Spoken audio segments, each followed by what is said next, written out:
She commands the elephant. The elephant? Jesus Christ, she commands the elephants. Good lord. Hey, what's up guys? Big Matt here, and today I'm finally checking out Final Fantasy XIV. Never really played it before. I think I played probably like an hour or something 5 or 6 years ago. I've like no memory of it. Made a new account, got the free trial because I keep hearing about the free trial. Let's see, do I need to like pick a server? Is this like a Spriggan? Sounds kind of funny, Spriggan. We got Spriggan. Whatever that means. Whatever that means. This is now I'm gonna get comments being like, you picked the wrong thing!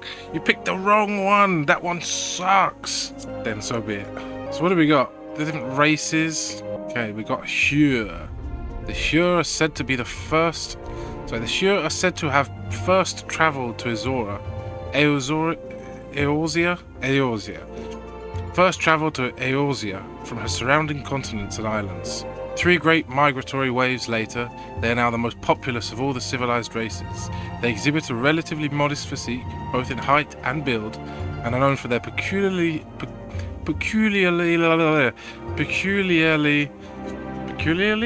that word doesn't feel like a real word now, peculiarly quite short-rounded ears.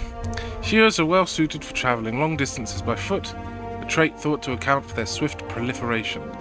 Their espousal of an eclectic variety of languages and traditions is a legacy of their diverse heritage, and is their resulting lack of a unified cultural identity.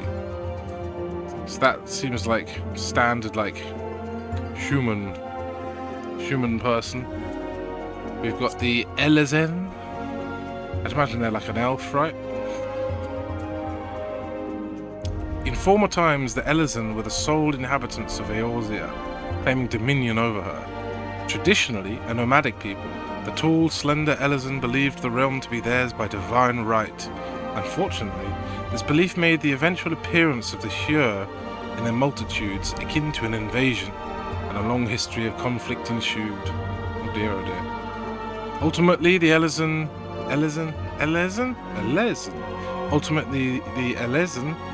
diverged into the 2 clans that exist today. The Wildwood Elezen took to the forest to protect their homeland, while the Dusk White Elezen withdrew to caves and subterrane, opting instead to avoid all contact with any but their own. Ooh. What Wildwood ones sound cooler. I like a wood elf sort of person. They're cool. Lalafell? Ah, these are the small children people. A wee people. Oh, they're Scottish. It's a wee people. Sporting short, rotund bodies, the Lalafell appear as no more than children to the eyes of most. Many of these nimble little folk hail from the islands of the South Seas, where they practice a simple agricultural lifestyle. It was not until the opening of maritime trade routes that the gradual migration of Lalafells to Eorzea began. Now one of the most well-established races in the realm, Lalafells can be found in great numbers in nearly every city, though Lalafellan culture places great emphasis on blood relations, individuals are known for getting along amicably with members of all races. Ooh. We then have the Mikote? The ancestors of the Mikote made their way to Eorzea during the Age of Endless Frost, traversing the frozen seas in pursuit of the wildlife upon which they subsisted.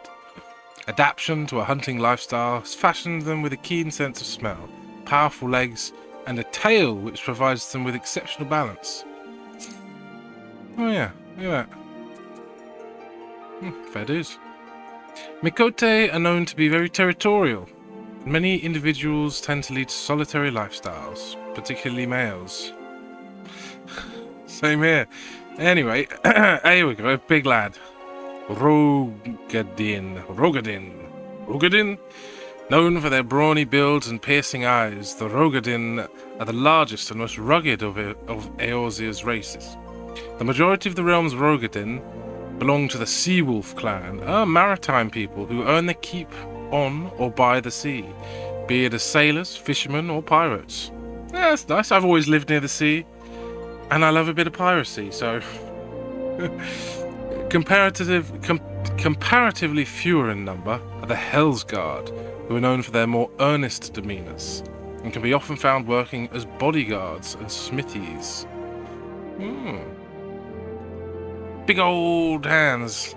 You got any different, like... Ah! Oh, what's over there, I say? Jesus! Crikey! It's got an output. I mean, that's very, it's a very close colour there. Let's put some clothes on him for a minute. We have the aura, the curved horns, and beautifully patterned scales that characterize the aura often give rise to speculation that members of this Hure-like race, native to the far eastern continent of Othard are, in fact, for the far eastern continent of Othard, are, in fact, the progeny of dragons. This, however, has long been disputed, with scholars citing several distinctive differences in the two races, as evident of the decidedly dissimilar roots. The first and foremost being the enhanced hearing and spatial recognition granted by an aura's cranial projections, traits not attributed to draconian horns. And the second being the gross disproportion in body mass between auri males and females, again, a trait widely unseen in dragons. Oh yeah, so they are. Sounds a bit rude. Gross disproportion. Yeah. bit much in it, bit rude in it. So we got Hrothgar. Ah, hi Hrothgar, yeah? Hailing from the distant shores of Ilzabad, the Hrothgar are a burly people of lion-like appearance. All the males are, at least. Females number staggeringly few among their population, and thus are rarely so much as glimpsed by the other races. The Hrothgar's imposing countenance, mitigated not at all by their sharp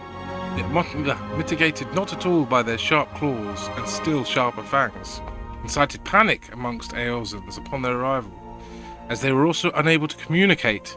Initial interactions with the common folk often escalated into conflict. It was not until the Hrothgar gained mastery of the common tongue that fears were allayed, and in time they would be as neighbours, welcome in all corners of the realm.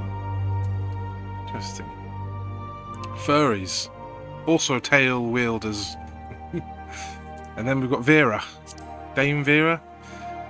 Vera, of tall stature and slender frame, the Viera's physical appearance is strikingly similar to that of the Hure or Elizan, save for their distinctive long ears. Ah, the bunny ears. There's a YouTuber, I think, who has bunny ears on headphones. I vaguely know of. I think I see her in events with Mike Preach. Does like WoW stuff. In fact, I think Mike played this, or does he? No, I think he does play this. I don't know. Save for their distinctive long ears, adhering to a strict code known as the Green Word, they are prohibited from contact with the outside world under threat of exile. Their society is purely matriarchal, and males of age are seldom, if ever, found within the bounds of any village. They instead serve as protectors of the wood from the shadows, that no evil may encroach on their sacred lands.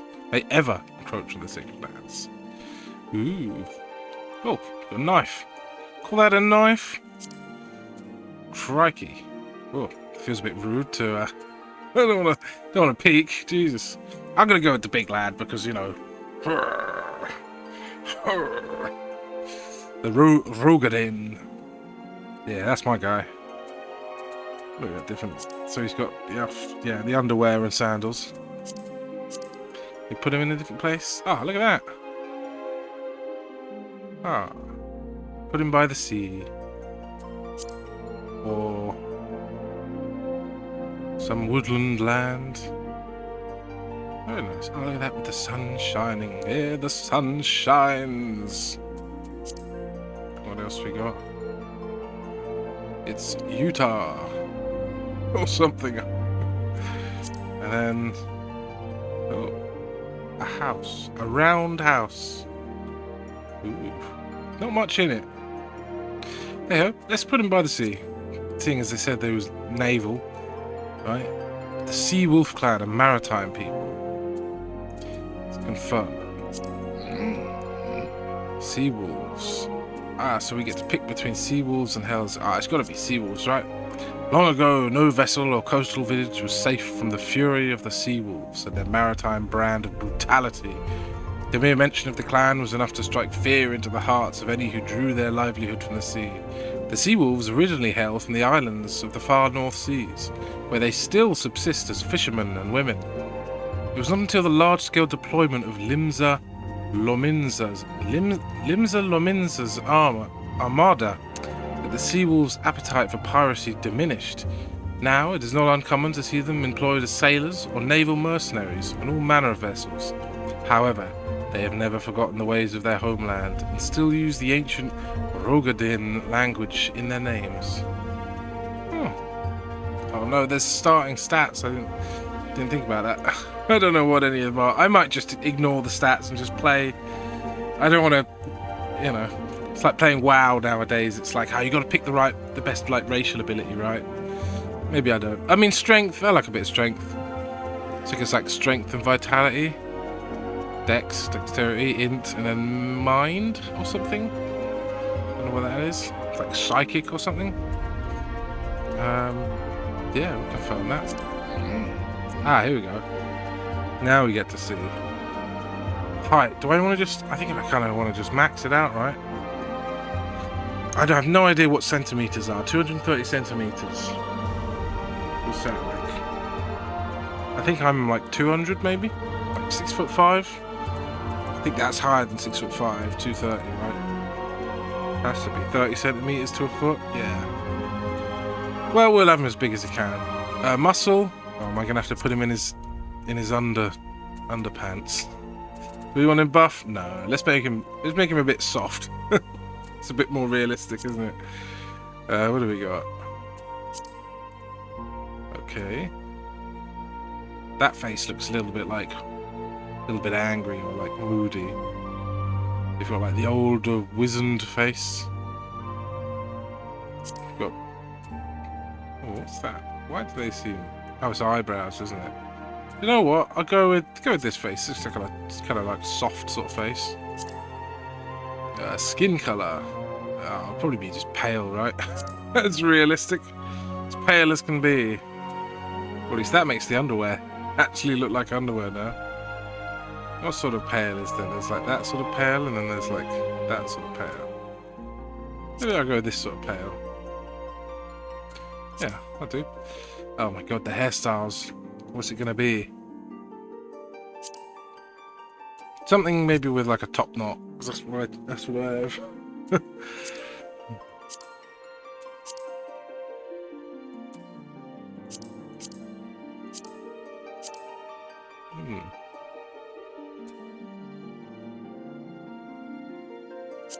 Crikey, that's a...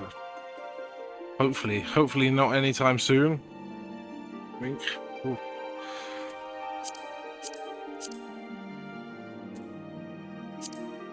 It's almost... Maybe if I like shave that bit.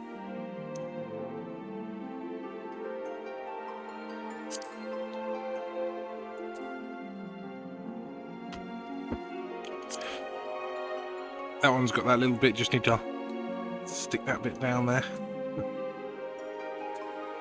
God, I think I had that hairstyle when I was about 12. Jesus. That's a very smart one. Look at that. Wow. How do you do that? How do you get that to stick out like that? It's like he's part of like a Roman army.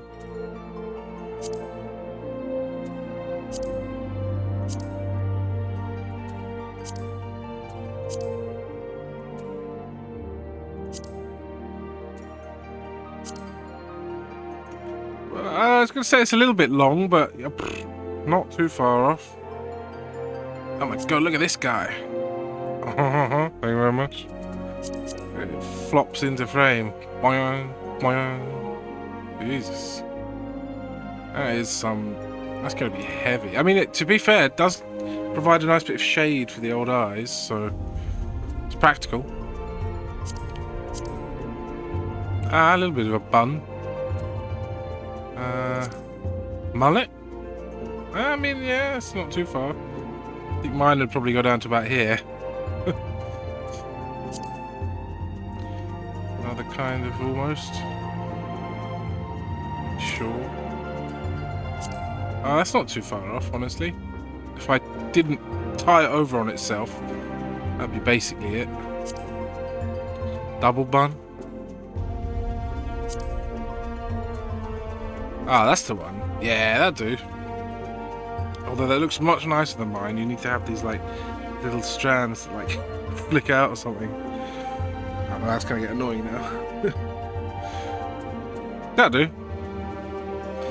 We got a colour? Yeah. I think, like, dark brown, really dark brown. When it gets wet, it goes, like, basically black. But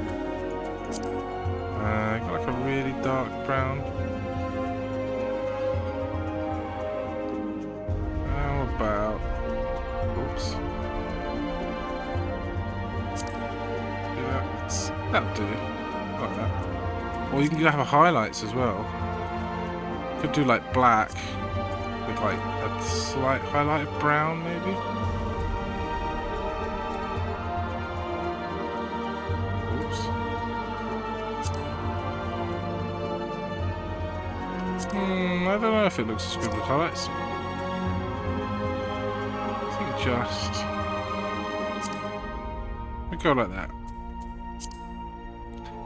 What's this? Jaw? We'll have big jaw. Eyes? A very minimal difference. I'll go as is, that's fine. Iris? Ooh. I think it's small. Big looks a little bit like... a little bit intense. Eye colour? Ooh, what should we go? I normally like colour green. Maybe like a little bit darker green. Yeah. Eyebrows? It's more like the position of eyebrows. Up. Crossed or cross eyebrows. I have to keep number 1. I think, or maybe... number 4. Looks a little bit nicer. Nose? Oh, probably a big one, right? Probably that one. Yeah, that'll do. Mouth. I'll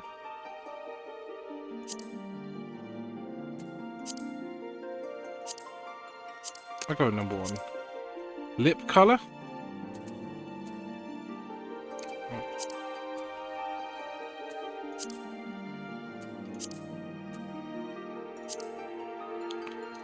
I have like a very little bit of a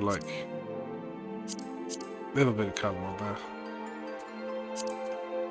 What do we got? Facial? Oh yeah, we'll have that and that. What do I? I'll get rid of the little. Don't want the Nelly sticker. Sticker? Bandage? We go with like that.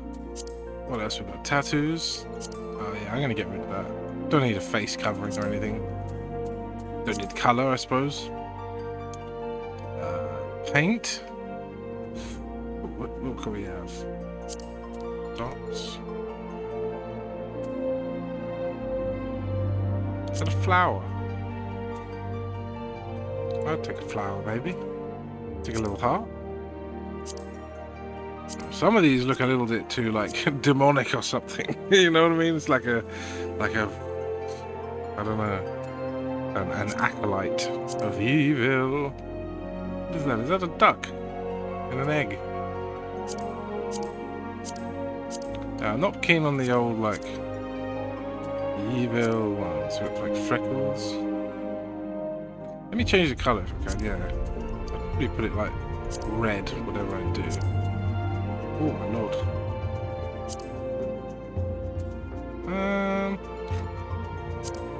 Honestly, a bit of colour on the cheeks might go alright.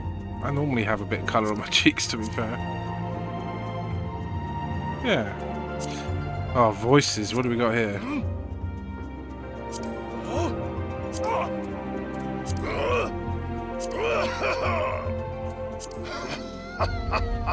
Laugh. Yeah, we base it off laugh.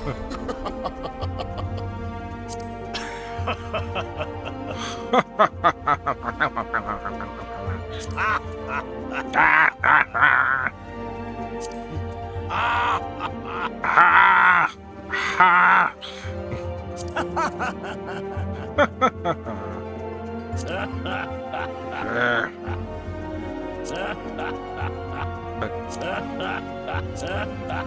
that the same one? Oh. Yeah! Yeah! Yeah!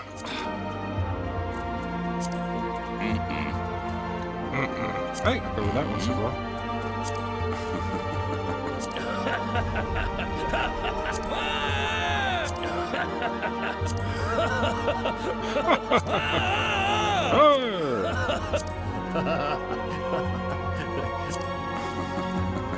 Yeah! Yeah! I'll go with that one.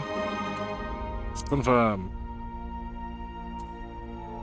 And then confirm. Cool beans. Save. This is the fella. Don't know what that means, but this is the fella. Data saved. Ah. My date of birth. Oh, no effect on gameplay. Oh, astral umbral. Astral umbral. Oh, just astral umbral. What are we working with? 32 days in a month. I mean,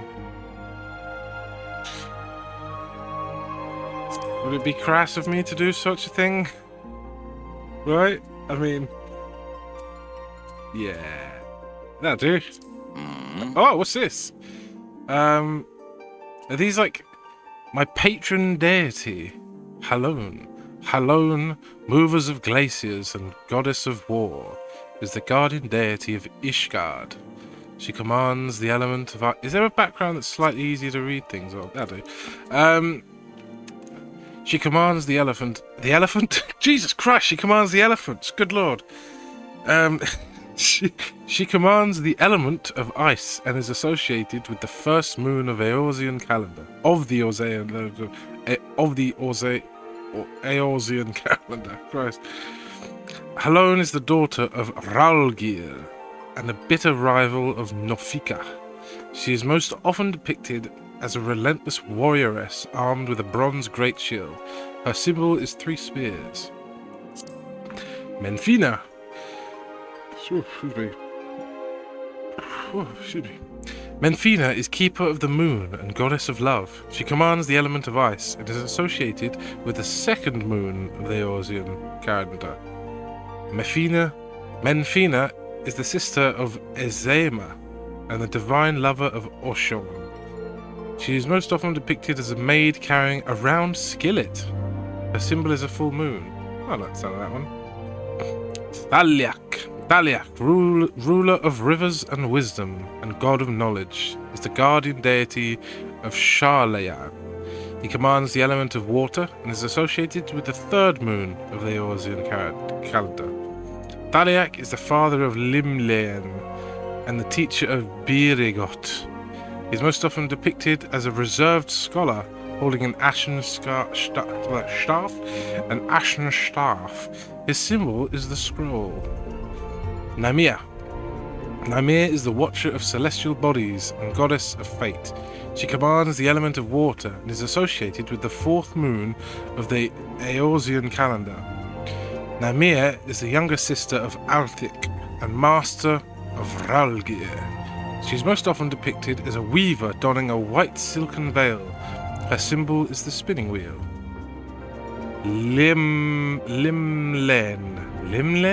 Limlen, watcher of the seas and goddess of navigation, is the guardian deity of Limsa Lominsa. Ah, that was who mentioned about they stopped piracy when Limsa Lominsa's navy was on the sea or something.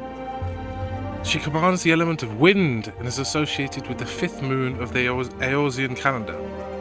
Limlaen is the daughter of Thaliak and the elder sister of Nofika. She is most often depicted as a strong fisherwoman wielding a long-bladed harpoon. Her symbol is the wave. Hello! Oshon is ruler of the mountains and god of travelers and vagrants. He commands the element of wind and is associated with the sixth moon of the Eosian calendar. Oshon is the brother of Naldthal and the close companion of Halone. Halone to you too. He is often depicted as a carefree ranger wielding a bow of yew. His symbol is the walking stick. Birgot. Birgot is the purveyor of architecture and industry and the god of the arts. He commands the element of lightning and is associated with the seventh moon of the Eosian calendar. Birgot is the elder brother of Halone and pupil of Thaliak. He is most often depicted as an ardent smith with a two-handed hammer. His symbol is the hand. Ralgir. Ralgir, breaker of worlds, is the god of destruction and guardian deity of the now fallen nation of Alamigo. He commands the element of lightning and is associated with the eighth moon of the Eosian calendar. Ralgir is the father of both Birgot and Halone and serves as attendant to Naimia. Naimia is most often depicted as a magus carrying a staff of bronze. The symbol is the streaking meteor. Azema. Azema is the keeper of the sun and goddess of inquiry. She commands the element of fire and is associated with the ninth moon of the Eosian calendar. Azema is the daughter of Althik and the elder sister of Methina. She is most often depicted as a noble lady holding a golden fan. Her symbol is the radiant sun. Naldthal, overseer of the underworld and god of commerce, is the guardian deity of Ulda. He commands the elements of fire and is associated with the 10th moon of the Eosian calendar. Naldthal is the single manifestation of the deific twins Nald and Thal. He is most often depicted as a discerning merchant holding a balance. His symbol is the cowrie, an ancient shell currency. Nofika, tender of soils and harvests and goddess of abundance, is the guardian deity of Gridania. She commands the element of earth and is associated with the 11th moon of the Eosian calendar. Nofika is the daughter of Azema and the younger sister of Limlane. She is most often depicted as a jubilant farmer holding a scythe of steel. Her symbol is the spring leaf. And Althik. Althik is the surveyor of change and space and god of time. He commands the element of earth and is associated with the 12th moon of the Eosian calendar. Althik is the father of Azema and Menfina, an elder brother to Naimea. He is most often depicted as an austere emperor wielding a mithril great axe. His symbol is the hourglass. Okie dokie. Well, I think I want to maybe pick one of the ones of water. That sounds quite the vibe. A reserved scholar holding an ashen staff. The rivers and wisdom. Celestial bodies and goddess of fate. I like the sound of that. A strong fisherwoman wielding a long-bladed harpoon. Oh, it's one of these two, I think. Naimia or Limlane. Watcher of the seas and goddess of navigation. Yeah. They mentioned something about Limsa Lominsa. About how they're like this race was like pirates until they came along or something.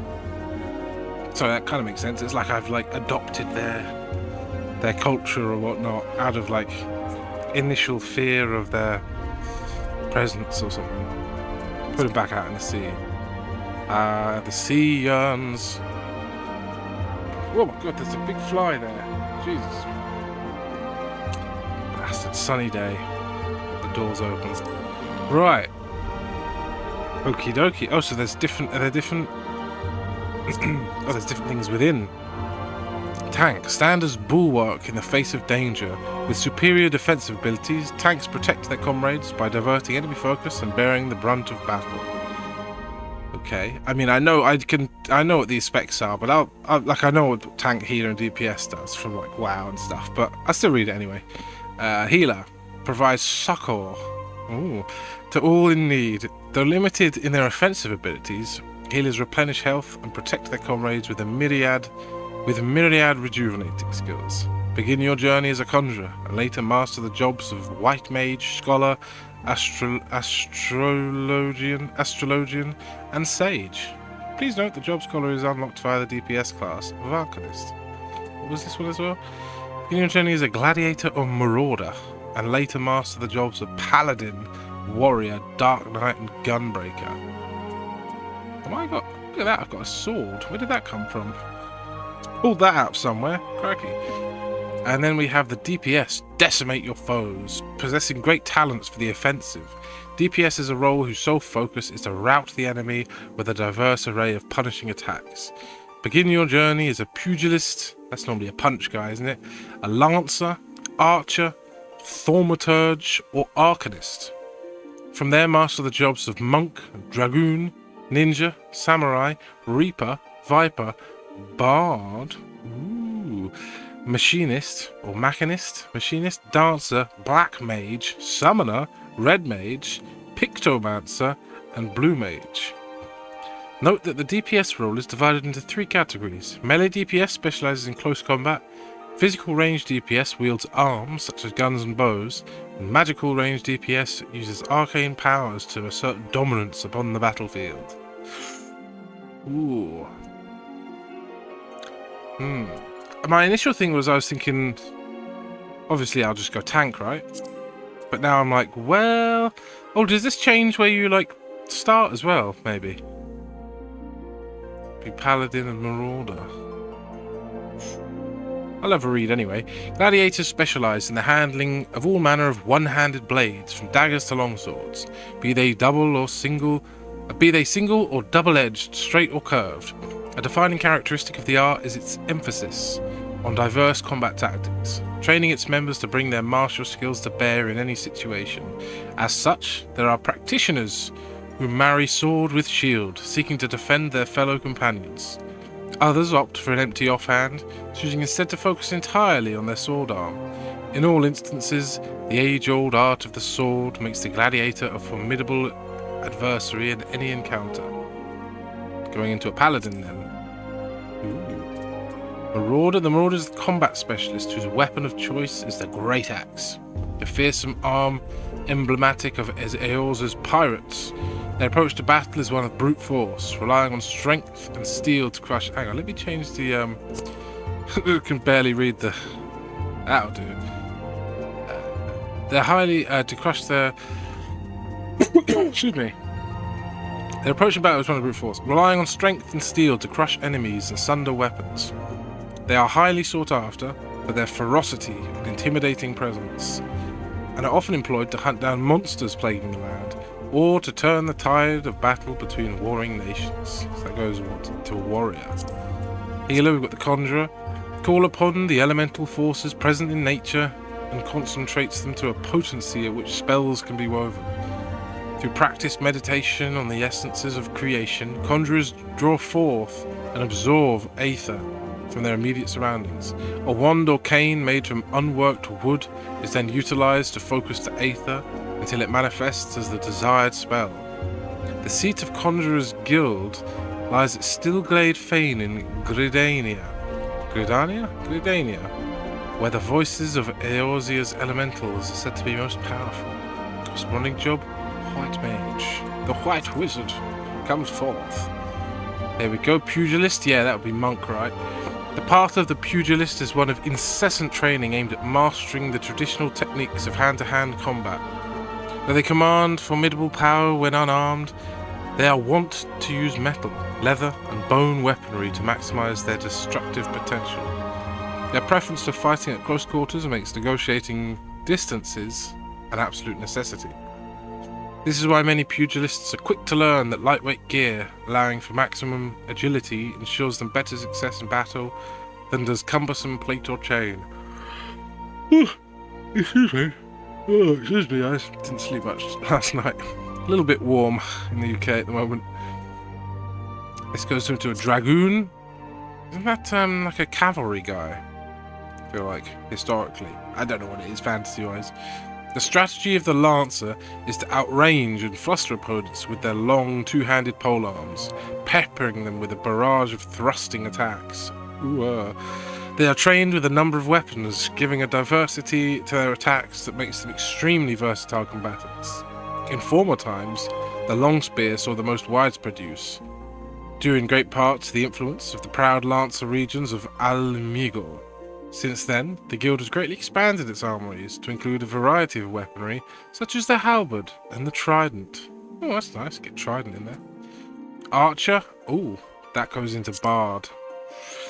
The enduring popularity of the bow is a testament to its elegant design, but this simple weapon would be of little worth without the surpassing skill of those who master it. The archers, I just don't know why I started the sentence with the archers, who master it, the archers. Projectile techniques such as high angle fire, I'm like 7 foot tall, so high angle fire sounds good. Techniques such as high angle fire enable archers to assail their foes with deadly precision, even at great distances. Constant assessment of the battlefield enables them to carefully determine the most advantageous ground from which to loose, as well as the nature of the arrows best suited to their enemy.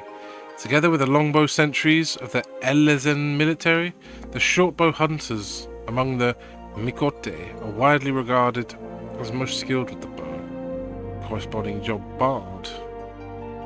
Kind of like the idea of a bard.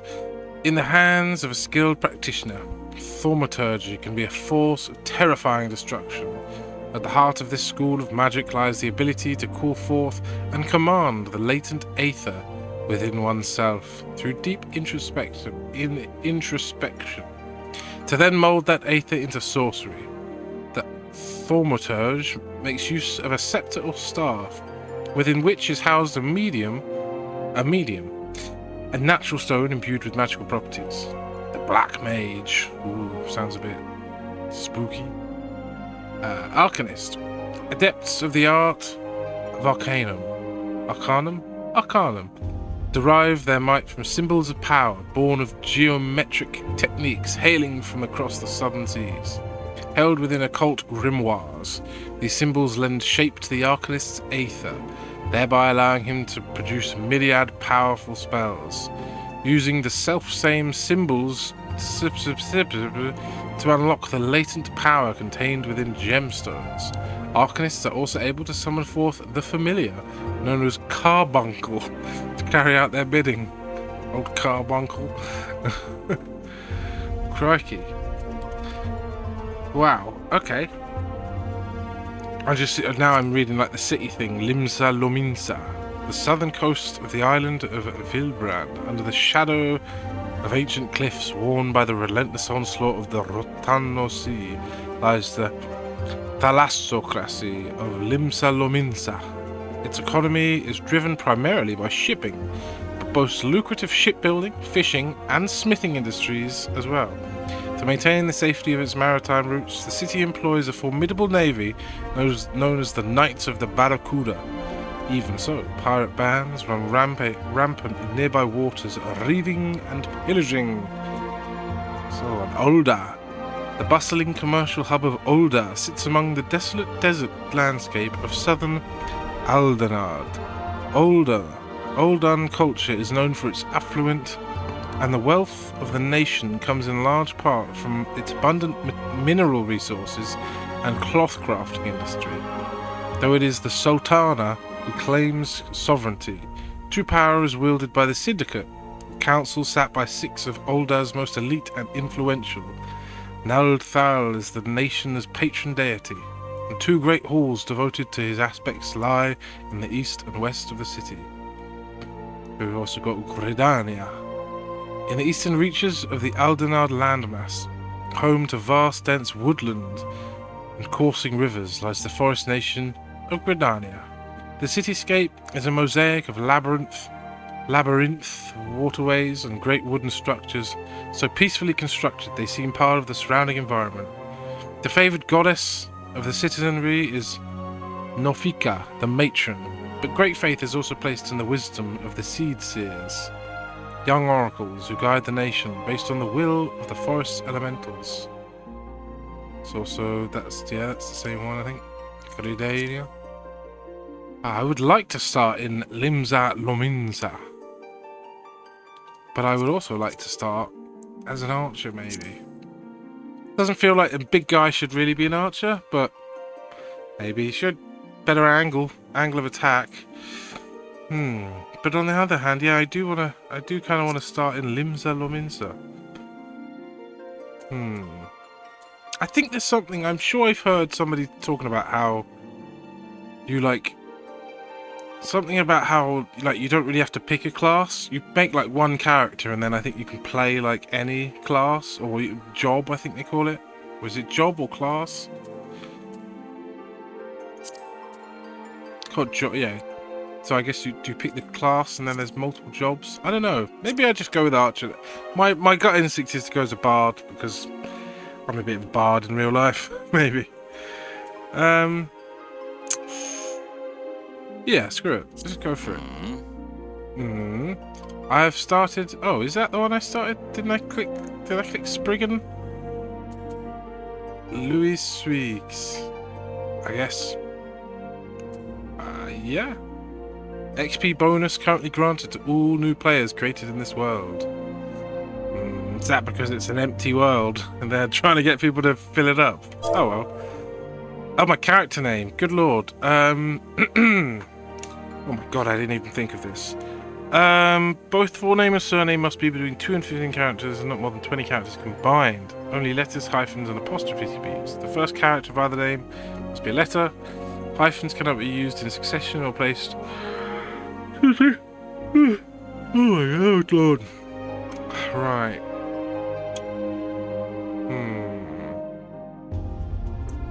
I mean, I feel like just going like Big Matt is a little bit crass, right? But then on the other hand,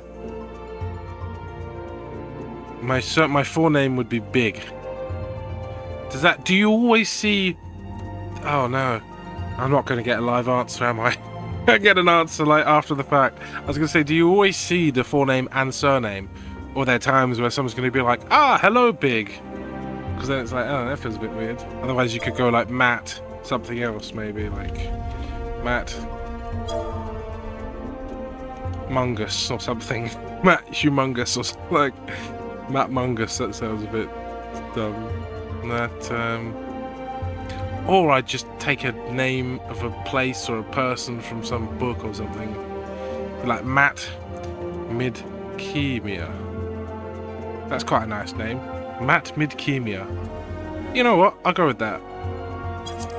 Get the MM, that sort of like makes sense. Is it like loading me in? Begin a new game. Good lord, he's happy. Let's begin the game.